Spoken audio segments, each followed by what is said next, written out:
All right.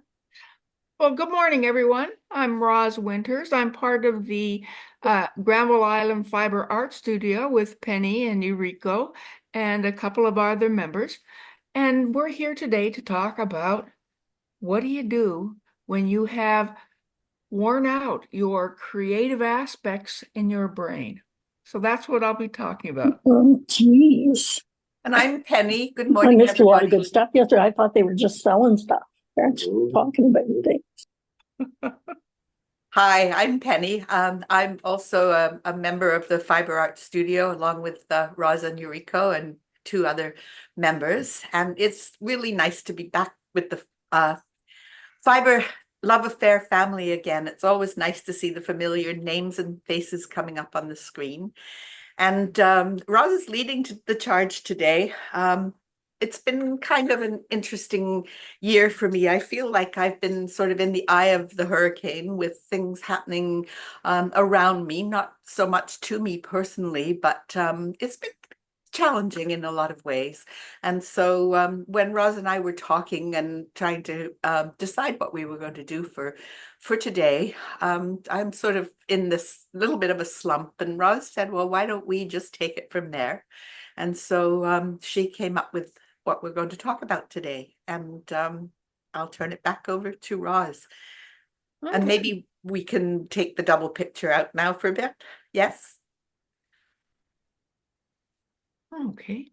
So, I knit, I'm a free-form knitter. I hear there's a thing called patterns that I can use. Um, I've yet to do a lot of research on them, but I have used them as far as the number of stitches to cast on. And then it becomes a point of departure. So I create a lot of what I refer to as wearable art, one of a kind. And one of the series I recently finished was called The Cat's Meow. And this was a series of hats that I have knit over 20. And what I've done is just taken like my koigu yarn and created layers. I used an I cord first, then I picked up on the edges and knit down and picked up and knit up for the hat. So I did a lot of these and I played with a lot of different colorways and design closings. You know, I like, if I wanted a commercial looking hat, I would follow the pattern. But I like creating things that are a one-off. Now that sounds like a lot of fun, but what do you do when your brain goes, okay, I've maxed out for a while, we need to replenish? And my question to you becomes, what do you do to replenish your brain? All right, so I'm going to go ahead and start my slideshow if all goes well. And we will take a look at this about how to activate your creative mind. And we all have different processes. Just for me to get up in the morning, I definitely need a cup of coffee or so. So, what do I do? Wrong way. Let me try this. There we go. So, there are times that you look around you and, you just want to kind of scream and go, I need to reactivate this brain. It's not being creative. And you go, okay, what can I do, right? So just so you know, this is a bag my great niece sent me, and they said it reminded them of me. So I sent them back a photo saying, I think I'm photo bag worthy. Where can I get a job? Roz, Roz, Yeah. you have a we're raised not hand. Oh, we're I have not a, seeing I yeah, don't we're have not that. seeing pictures. Yeah, we're not seeing your slides. Oh, really? Gotta share them. All right. Thank you for saying something. Okay. I have to say, I like these. I'm shocked. I can't believe I never put one in my mouth. Oh, never mind. Sorry, guys. How about that? Not yet. How about that? Okay, you've started. Yes, now we've got something. Okay. I even practiced with Penny. So anyway, how do you activate your creative mind? You've heard what I've been saying about what do you do? And what I want to do is open this question up to the audience who's here today to share. What do you do when you have to reactivate your mind? How do you do it? What do you feed it? And I was talking about this one as, a bag my great niece sent me. And they were talking about that it reminded them of me, which is kind of good and bad, but I love it. And so I was looking for a job as a photo opportunity. Moving right along. How do you wake up your creative mind? My cat uses catnip. What do you do? Any comments? Any thoughts? Taking a Okay. shower sometimes works for me. So shower works for you? I go out for a walk, and if I pet the cats, then I get kind of a mellow vibe and I go into a Zen state.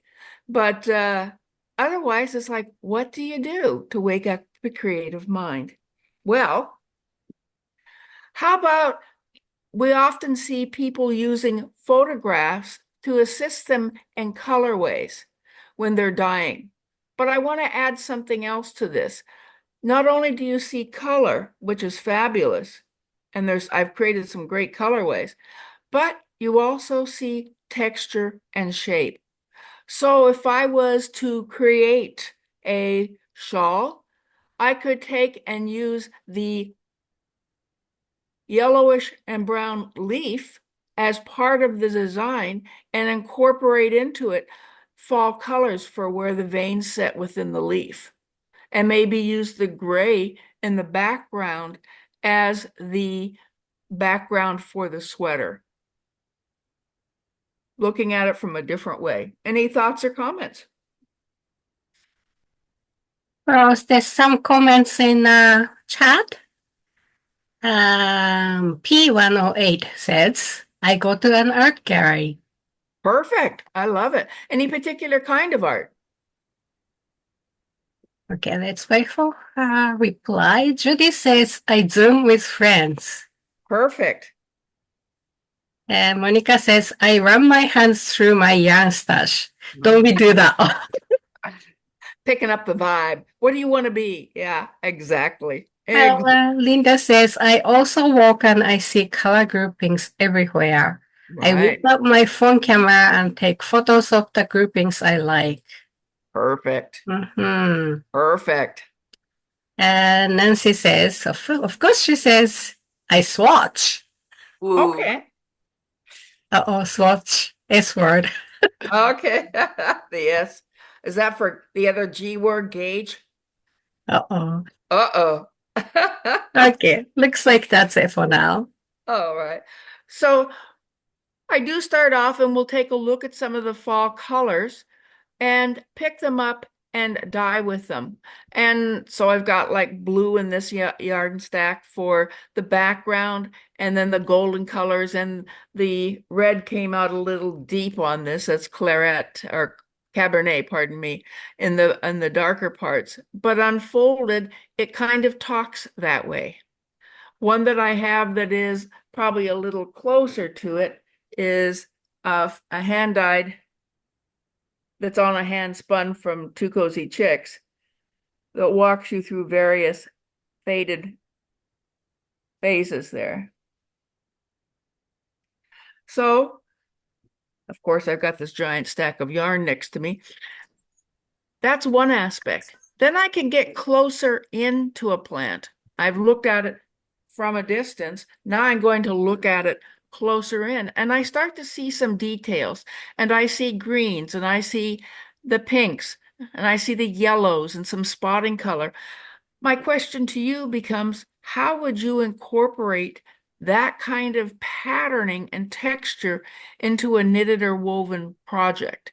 I realize the color is a fabulous way, but how would I import using the texture that goes with that? Thicker, thinner yarn, different color, different type of stitch, short rows.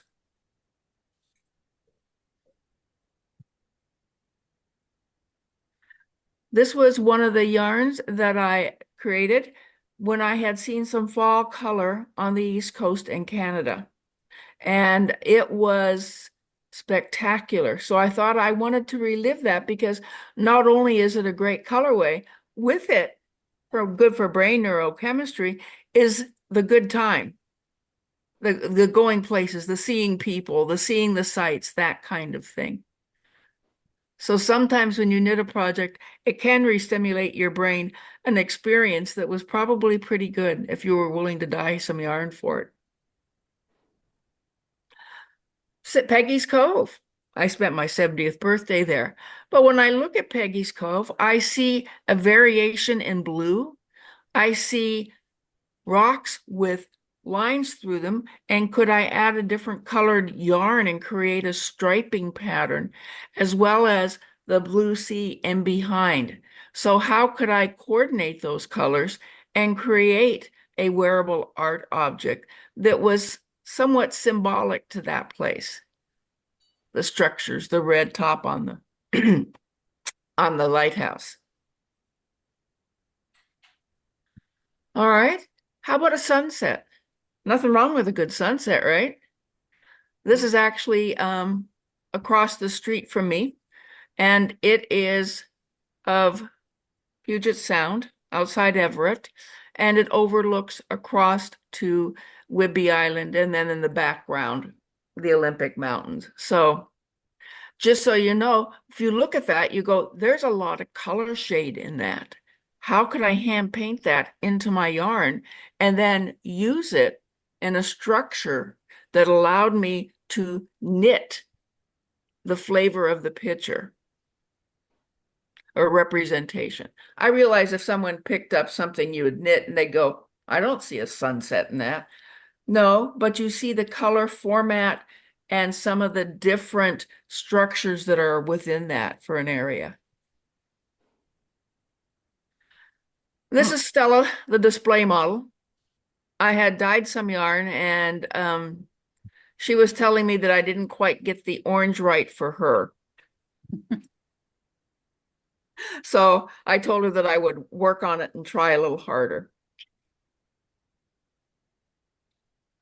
Also at Peggy's Cove, here's a whole grouping of textures. We have grays and whites and greens, and then the older billing, and then you have the seaweed along the front and the water in behind. And it creates, and there's also a little rusty rod of some kind on the backside of the red building that creates, again, another colorway. What do you do with it? You know, how do I express that? Because when you look at it, you know, the colors all pretty go nicely together. So what could I create with that? Well, you know, maybe something like that. Mm.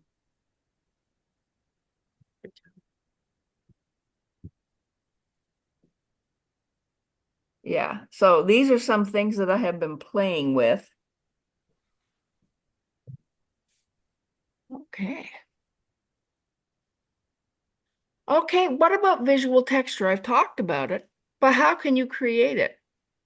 Different needle size, different type of stitch, different direction in the knitting. You may cast off and pick up and go a different direction.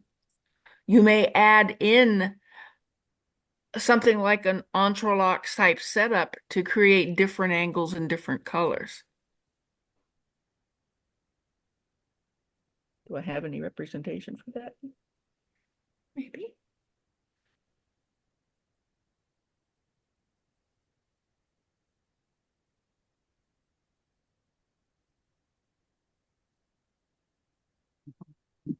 Okay. All right. Is there a question? A comment?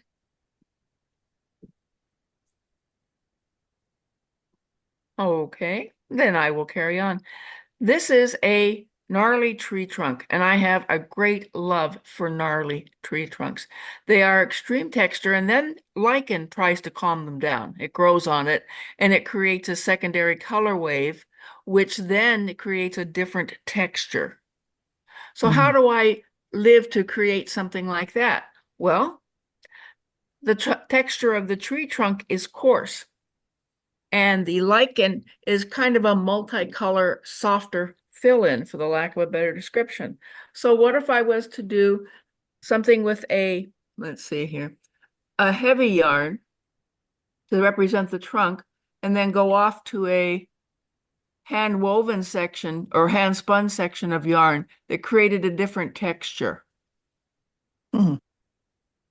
So you can play with it from that standpoint. And this is a scarf that when it grows up, or it has grown up. So because of the weight of the yarn, I created a narrower patch around the neck that's ribbing, so it'll sit nicely on your neck, but that the rest of it will hang down, or it'll fling all over the shoulder and see the gnarly trunk and the lichen in different colors. Okay. This is one of my favorites, and I have yet to think about how to create something like this. This is a pod off of a flower. I don't know which flower it is, but we had had heavy mist that morning, and so the darn thing had these adorable little droplets on it.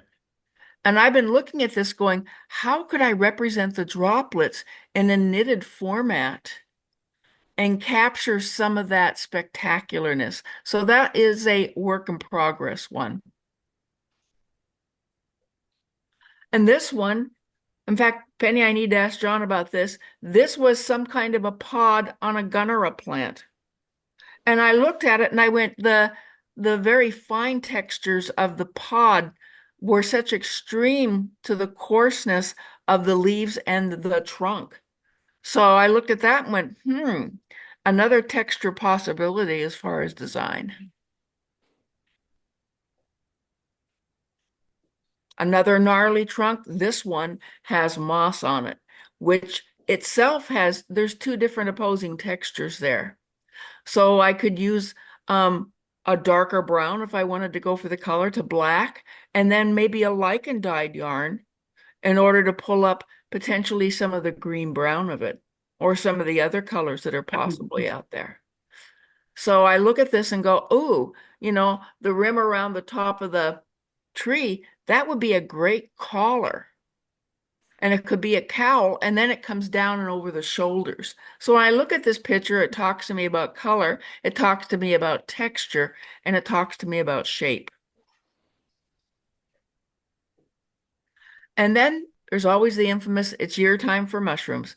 So I look at this and go, they're fun. They kind of pop up like a bauble would pop up. And behind it is the coarseness of the wood, followed with the moss and some of the lichen, and then these little things that pop up. A nice texture, a nice shape.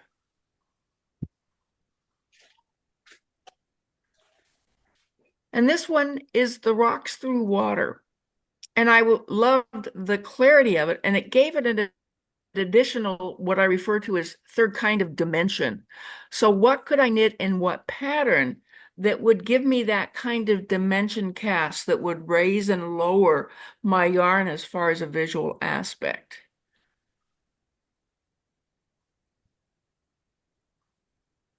Another one of favorite gnarly, I got a thing for gnarly trunks, because I look at them and I see within them line and structure and color, and I go, okay, could this be a cowl? And you look at it and it's got a part that goes across the front. And then if you look over to the far left of the screen, you see this like hole.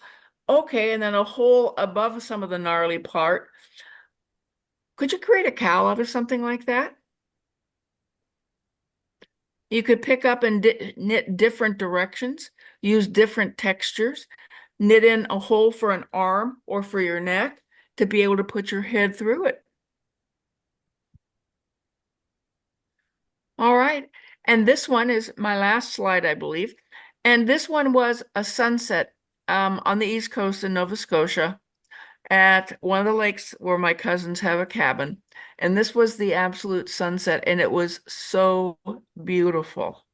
I looked at it and went, it would be fun to be able to do a series of gray, but capture the light and the reflection across the water whether you were going to be knitting or needle pointing or something like that, because it certainly feeds a lot of different ideas. Did I wake up anyone's creative mind? Absolutely. I could almost become a knitter. Yes, thank you. I challenge you, Penny, to be able to weave that, okay? Okay. We'll get to Okay. that. We'll get to that. There's a comment from Doreen in chat, and she says, I look through my extensive favorites on Ravelry. I like patterns more for jumping off place. Yes, excellent. There's times that I'll go through Ravelry and it's like, I can't knit one more hat. I need to stimulate my brain to knit something else. So definitely, definitely. All right, I'm going to turn the screen back over. Maybe, maybe not. Where to go? There it is. Stop share. All right. I'm happy to listen to any responses or questions or sharing. So thank you for those that you have, Doreen and Penny, etc. My goal was to have you think about what would I do to add to my creativity and maybe change a pathway that I've done for such a long time that I need to take a look at a new type and style. Thank you, everyone. I appreciate you attending. Okay, there's one more comment from Katie, and she says, the gnarly tree trunks inspire me towards cables. Ooh, excellent point. Yeah, they would. That would be great. And Doreen says, also, you could use sparkly beads for those dewdrops. Oh, excellent call. That's great, Doreen. Yeah. You I'll have have to a go few of through those some beads, plans. Roz, don't you? I have a few beads, Penny. I remember that era in our friendship where we did a lot of beads and used to go down to shipwreck beads in Tacoma. Yep, I remember. Okay. So I guess it's my turn to follow up on that. Okay.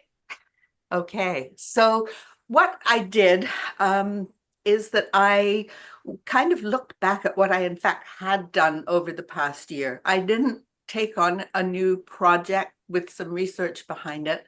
It was more a year for me of fulfilling commitments and of doing some unfinished business and things that have been on my to-do list. There comes my ginger just walking behind me.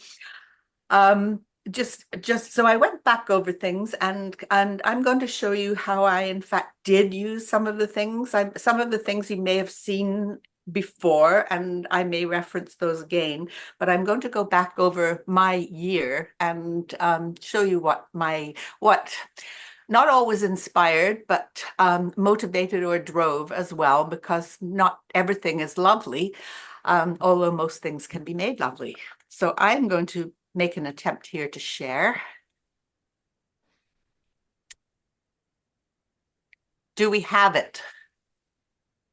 Can you see it? Yay. Yes? Yep. That's a yes. Okay, so here we go. Let's get the next slide here. So you probably remember a couple of sessions ago that I was obsessed with images from the James Webb Telescope. And at that time, I dyed a series of yarns in the baby mohair boucle that I called Cosmic Cobwebs. So I had always wanted to do some weaving that reflected those images from the Webb telescope. And I did. And so we had a gallery show. We always do Friends of the Gallery in Sechelt in January every year. And I wove this piece called Firmament. It's not actually using the Cosmic Cobwebs yarns, but it's using a lot of different yarns from my stash. And try as I would, somehow I don't seem to be able to photograph sparkle.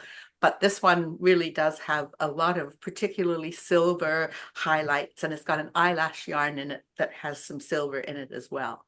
And you can see a little bit of the detail there, but again, I mean, maybe you could envision this as being a sparkly bit. And there are some, I guess, where they get a little bit fuzzy. There are some sparkles there. So that was, I wanted to do that. And so I did decide that I would do something with the Cosmic Cobwebs idea. And the Webb telescope continues to be a source of inspiration. I look at all their new images and I just love them so much, but I knew that I had to stop and move on. And then going back to my rainbow series, again, that's a mini skein set that I had done, probably a couple of years ago now. And I had always wanted to do something for myself with that series. And so there you have it. It's a 10 skein collection and now sold out, but I did keep a couple back because I had always had the idea that I would want to do something in weaving for myself using those yarns. And finally, I did that. I wasn't sure what I was going to do, and it was Marianne who's with us today, and she's going to have a few words in this presentation as well. Marianne did some knitting where she was using that bebe yarn double-stranded, and double-stranded is actually the same weight as my big kid boucle, but boy, does it ever. The texture is just so different. It's so light. It's so fluffy. And it's so plush. So I followed her lead and I used those yarns double-stranded in the warp. And then I didn't want to mute the colors down too badly. So in the weft, I just used single-stranded and I used the black again in the bebe. So that's, I wanted to do something with the rainbow series. And then in really recently, actually, in the last month, Carefully Gathered came up. And Madeline Prévost, who is a really accomplished fiber artist and is doing her PhD in that field, put together as part of her thesis work this curated show called Carefully Gathered. And the theme was intended to think about the whole concept of gathering. And we all do it. We talk about stashes, we hoard our yarns, we gather things together that we think that would be lovely to use later on. We gather together when we're doing things. So all of those ideas kind of come together. And so I had committed probably a year ahead of that I would put a piece in that show. And I did. And I went back to licen, which is something that I've been working with as a dye for a little while now. And this is the bebe again, the mohair boucle, which is dyed with the natural lichen. And typically you get colors in that range. They can be a little bit greener, they can be a little bit golder, but this is what I used this time.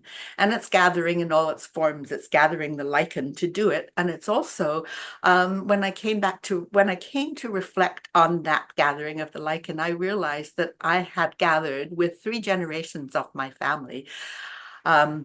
So I had gathered with my sister, I had gathered with my son and his family, including our granddaughter, and I had gathered with friends as well. So it was a really great place to start, and it became the foundation for a blanket that I subsequently wove. For that blanket, using the lichen, I hadn't really planned this in the beginning, but it seemed right that I would also use natural dyes for all of the other colors in that piece. And so I went back to the natural dyes, and many of them again were in my collection of things, and a lot of them actually had the initials of our friend Janet, who comes up in every presentation. I had a number of her natural dyes, which I used. And it was fun doing this. And I put 3 slides up here because in working with other people, I was not sure how I was going to arrange these in the blanket that I wove. And so I did a rendition of the collection, and then I asked Marianne and Yuriko, who were in the studio on that same day, to also arrange them in an order that they might do it. And it was really interesting to see that there were similarities, but also some differences. And I remember Yuriko saying, I usually go with value, but then I mix it up a bit so it won't be boring. And we all played with them, and that was kind of a fun experience to do that. And then in the end, when I actually came to decide what I was going to do, and I really tried to put them together, I thought, I really need another color. So after all was said and done, I decided that I needed to do a bright red. And so I used lac and I did that. And Interestingly, I just throw this in as an aside because as I was getting a couple of things like some of the ingredients to use the dyes, I was in the Maewa supply store and I found something that I hadn't found before, and it's just kind of timely. This is camellia. It's a plant, and I didn't know that. And look at the colors that it gives. So I didn't actually use it in the blanket because I had other yellows in my collection, and one of them in particular was celandine that I had harvested when my parents were living in Ontario and brought it and transplanted it to BC. And it's a weed, and my husband pulls it out every year, but it comes back in volunteers, so I always have some. But I couldn't resist showing you camellia because it was new to me and it just seemed topical and timely. So here's the piece, and it's another kind of rainbow style blanket, and you'll see that on the border is the lichen and then all of the other natural dyed colors. And I really wanted to make it work without killing it all. And so again, in the weft, I used a single strand and I used the lichen dye. So that's how that one came together for that piece. And just also in it, and again, it's my sparkle problem. You just really can't see it. But I had in my collection, and actually you can see it a little bit right in here. I had some real gold yarn from Japan that I had got from John Marshall, who worked in Japan for a lot of years and had that kind of thing. And I'd had it there for really a long time. And that was a really interesting yarn for me to use. It is so fine. It's like really fine. It is wire, except it's really so fine it becomes a thread. And you can probably see here, I had to get it into, it was too fine to use in its own right. And so I made it into an 8-ply strand. And wow, it put a challenge into that project because I couldn't use it in the same way as I was using the other yarns. I couldn't thread it into the warp, actually for 2 reasons. One, because it wouldn't behave, but also because I used all the gold I had, and so I usually put on a warp for 2, and I did in this instance as well, but I didn't have enough gold for 2, so I had to leave it at 1. But that was another using something from my collection into a piece. And then at the bottom there, I'm just showing you the second blanket that came off that warp. It doesn't have the gold, but I used, actually in that one, I used a double-stranded weft, and I used the lichen again as a single strand and paired with another strand of black again, so that I didn't get too much black in it. Not as black as the one above probably, because that's all black, but this one has 1 strand black and 1 strand of the lichen dyed in the weft. Now, another place to get inspirations. We've talked about pictures before, and this happens to be one of my husband's, and we seem to be on a bit of a forest theme and lichen. And this is his picture called Lichen Forest. And last year, we tried to do this often. We've done it with one of his fire pictures, and this is the lichen picture. And I wanted to do a blanket to go with his painting for Art Crawl last year. And so this is the blanket. It's sold now, so I had to go back to a picture of it when it was just off the loom and before it was fringed and fold. But that's how, just to flip back, that's how I used the colors from that painting to inspire that piece of work. And it was a fun one to do because I could mix it up, because the picture is that way. It's kind of a bit amorphous in a way. And so I was able to just have fun using the colors, trying to get the balance of the colors right, and came up with that blanket for that for last year's art crawl. And then this year, I wanted to also do a picture that would complement his work. And so I chose this one partly because he's particularly pleased with this one. He took a course and where he was learning more about how to get colors right and how to work with them, how to isolate a color by looking at it against gray so that you'd know if you had it the same in both places on your painting, even though your eye does all kinds of different things when you put it there. And so, I decided that I would do that. But different from the lichen forest, you can't really just kind of blend everything here. You have to kind of organize it in a way. So what I did was I turned the picture on its side, and so I could take a look at it then in terms of blocks of color. So we've got blocks, we've got the sky, we've got where the sky blends into the mountains, the misty mountains, the closer mountains, and then the darker foliage and the lighter foliage, and then the water, which has some water plants in it, and also some reflection of what's above. So I took a look at that, and I thought, let's just try to figure out what the proportions are of each of these. They're not straight, they're not striped, but they have proportions. And so I tried to work out what the proportions would be of each of those colors in the weaving. And so I built this warp, and I took a bit of a risk here because you can look up at the top at the sky, and I've got a lot more texture in the sky than I have in the rest of the blanket. And I know the risks, and so do weavers, of what happens if you mix a warp and you are not careful about how the yarns are going to behave, how they stretch, how they shrink, how they pull, how some are just tighter than others by nature, and all of that. So I knew that I was going to be, I was going to have some difficulty if I tried to make the sky too fuzzy. So I tried to at least incorporate some of the texture and come over to the other side and put some fluffier yarns in that water part as well. So that's how I built that warp. And this is how it started to weave. And I thought about what I was going to do. So I went with a really grayed blue for that. And it does mute it down, but I feel like it's still capturing the sections, the sky, the misty mountains, the closer mountains, the darker green and the lighter green, and then the water. And this is how it's weaving up. And sad to say, life intervenes. And so it isn't quite finished, and so I didn't finish it for the art crawl this year.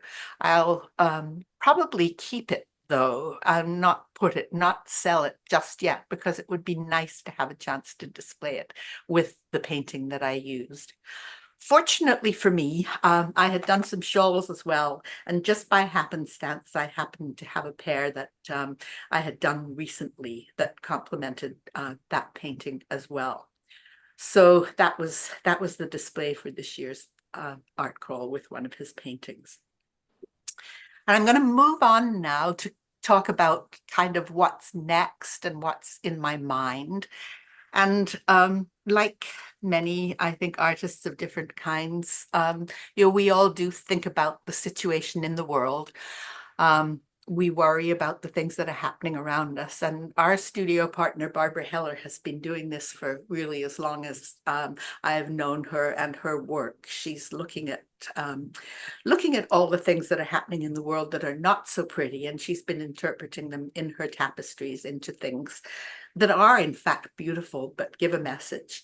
And I have definitely felt compelled in recent years to do something similar. And so, I in my last series, I did fire, and then I did a series when COVID happened in dyed yarns.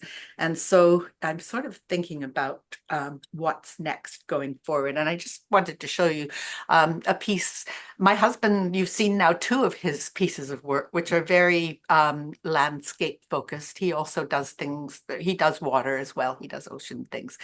He has never done a political piece before, but in the last year, he felt compelled to do this. And so I just felt I should just show you his, he calls this one Afghan Bakery. He became really concerned about the plight of women under the Taliban. And this is a picture of a bakery, and you can see inside the men are in the light and in the warmth. And down at the bottom are the women with their faces colored, begging, waiting to see if they can get some bread.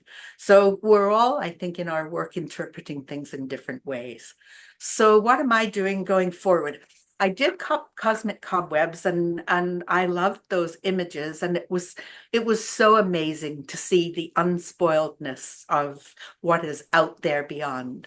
And I was thinking when I did that, that we actually know a whole lot more about what's up than we do about what's down. And so I thought, okay, my next piece, I want to go the other way. We don't, we really don't know what's at the bottom of those trenches, and we really don't know what's in the core of the earth. I mean, we have science around it, but we really haven't been able to take a good look at some of those things.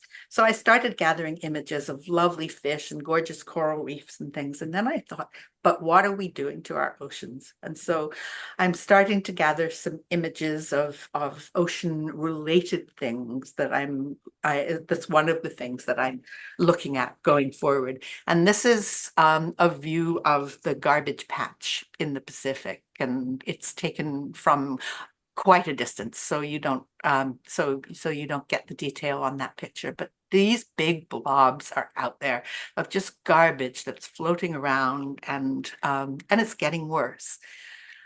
And then this is an image from space of the trawling of the ocean bottoms to scratch up every piece of edible life that might be down there.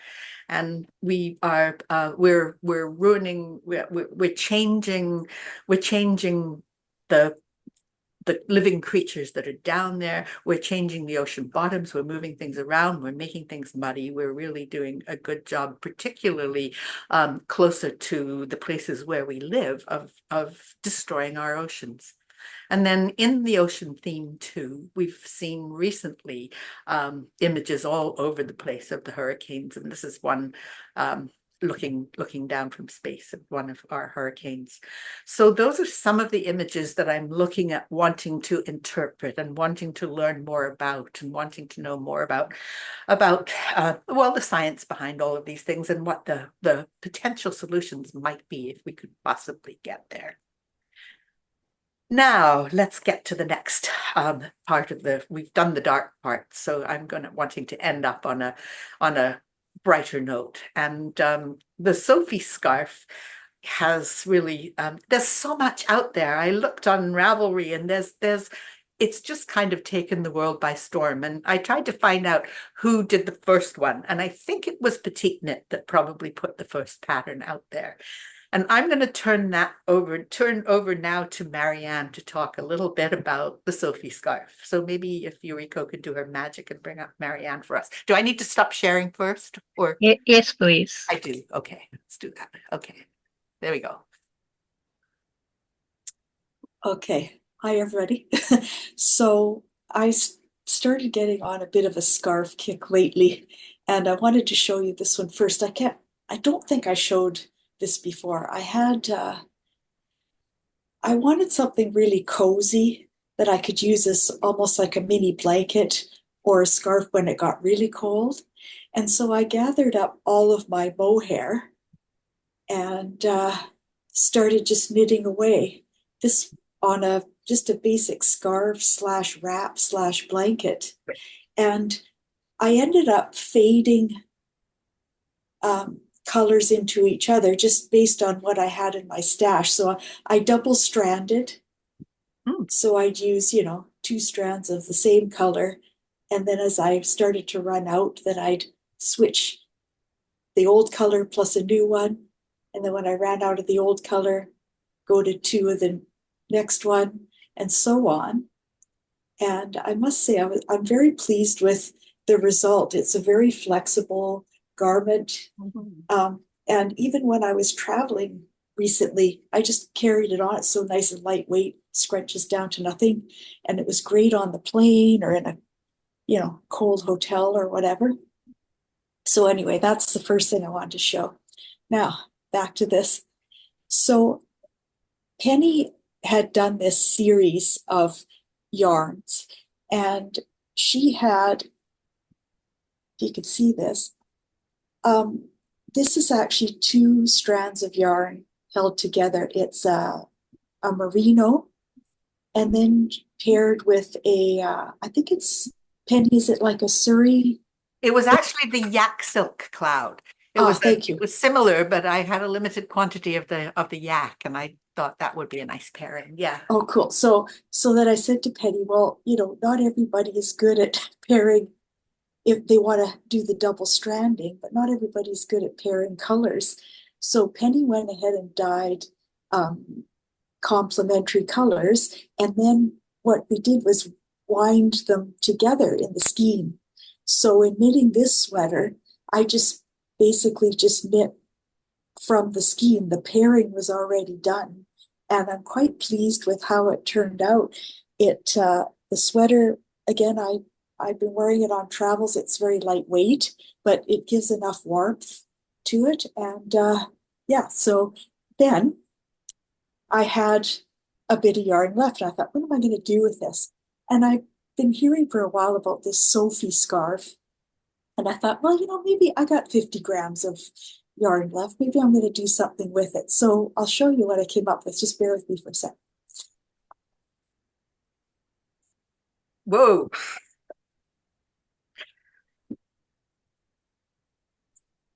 Okay, so I think you can see this better. So here we are, la Sophie scarf, and I thought, this is pretty plain. It's going to be boring. Something about this pattern and the shape, it's so much fun. It's easy to memorize, and not everybody is from a really cold climate, right? So this is the perfect thing. If you have a plain, shirt or whatever, you just want something to snazz it up. Sophie scarf. There's so many different ways you can style it. And you made your own pattern, right, Marianne? Yeah. And this is what I used from the leftovers. You just looked at the shape and went for it. Exactly. And I knew that they'd used in the petite knit, she'd used the I-cord edging. And then she just has garter stitch in the middle. Now, there's so many variants on this. I was looking up as well. So I was saying to Penny, like Stephen West, he's got a couple of ones in this shape with the I-cord edge. His fur skinny scarf, he's got a dustland skinny scarf.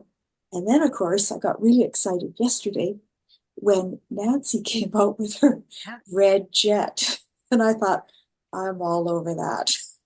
That edge. Right? And I'm excited to try the new edging for a bit of a difference, But I highly recommend this shape.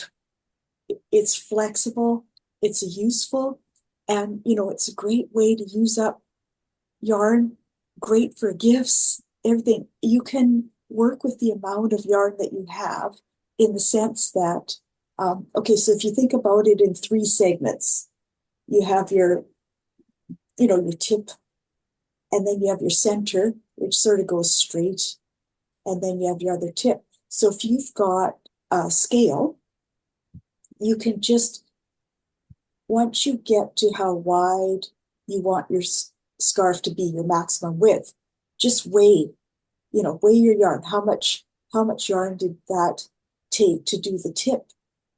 And then how much you have to reserve for the second tip. And then you could just fill it in with the rest in the middle. And I thought this, speaking of creativity, this can also you could put beads on something like this. What I'm excited to do, I want to do some embroidery, actually surface embroidery on this. I think that would be a lot of fun. You could do duplicate stitch, you could do initials, whatever. Anyway, so this is the one I did in this yarn. And then I've done another one I gave as a gift last week. And I think Penny's got one more to show. Do you want to show that, I'm Penny? wearing mine. Yeah. Oh, Yeah, you probably can't. Let me see if I can. Let's see a close up of you. Well, we'll get to it. Yeah, there we go. Here's mine. Yes. So I'm just wearing mine in the most basic way, and it looks great. And you can move it to the side, and you can just do all kinds of things with these. And this is one Marianne actually knit it, and this is with a new yarn. And I'm just going to go back to share. Let's see where we are here.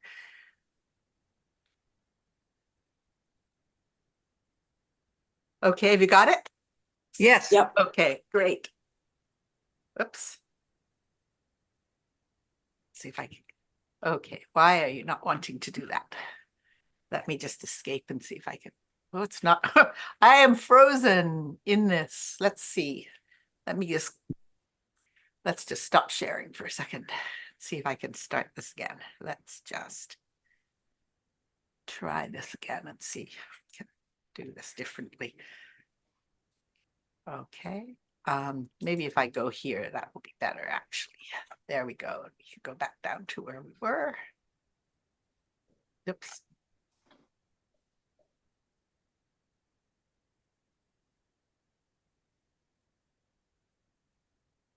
Okay, we'll just do it this way in the hope that this works. Whoops. Why am I stuck? Okay.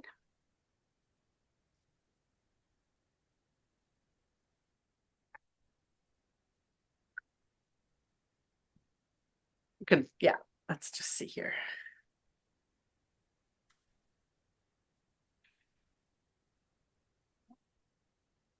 Okay, now I'm in trouble.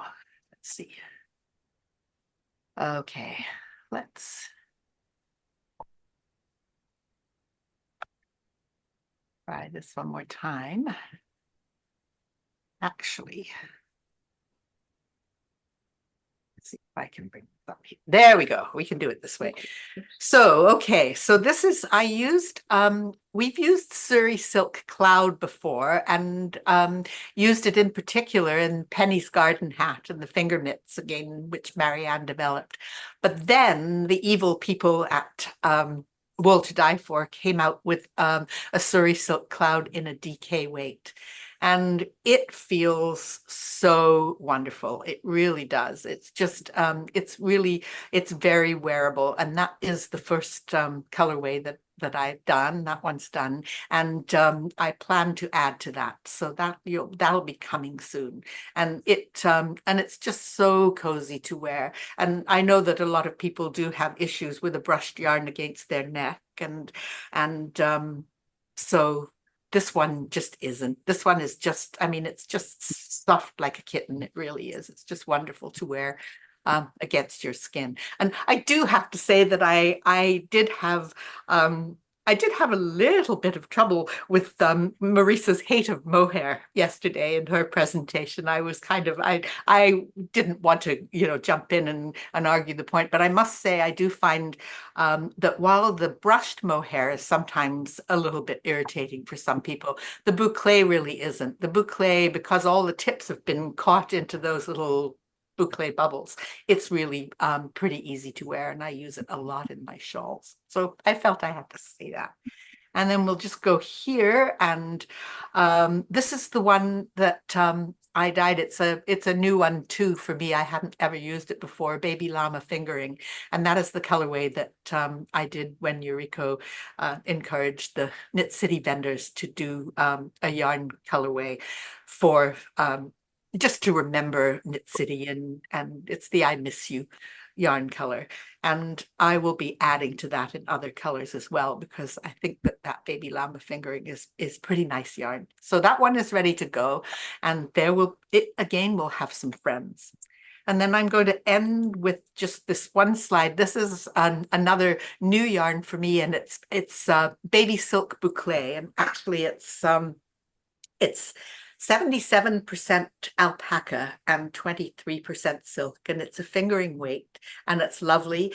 I don't know yet how it dyes. I haven't done it, but I think that that's probably the yarn that I'm going to use for my next big project when I finally get that finalized in my mind.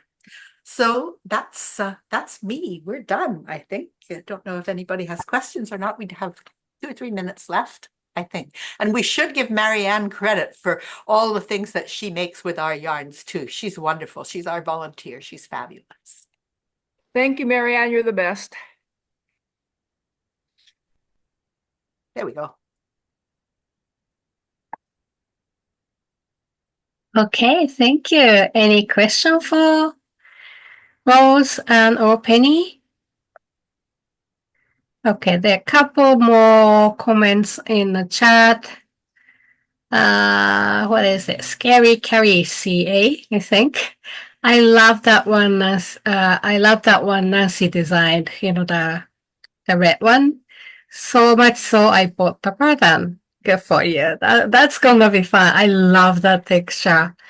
And Monica says, so did I. Her patterns are fantastic. I cannot agree more. Yeah, yay, Nancy. Yeah, that's perfect.